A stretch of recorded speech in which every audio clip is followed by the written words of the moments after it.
Example 4b takes the same idea that we just studied in example 4a, but changes it in the essence that we're going to be thinking mixolydian. If you're not familiar with the mixolydian mode, it simply means you've got 1, 2, 3, 4, 5, 6, flat 7, and then back to the 1. We're playing over an A7 chord.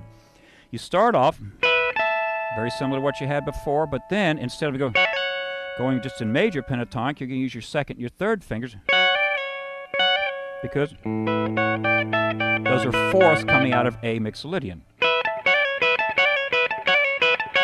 Then the example moves down to, for the E7 chord, to the 7th, 8th, well, actually it's 8th position with a double extension. And if you're not used to these kind of, as I said earlier, you got to muscle in a little bit.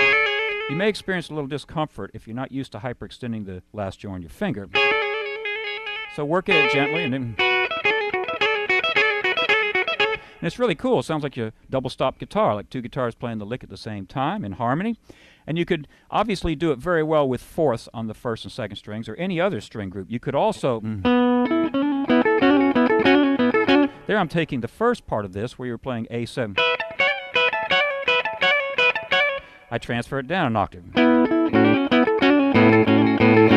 put the bass note in there so you can hear it. But notice what I have to do.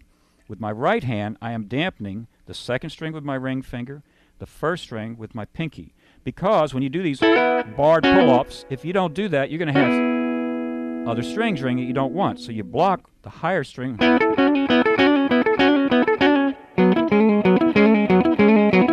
Again, as I said earlier, take a lick, move it over to other string groups. It'll stretch you. You have to come up with some technical solutions.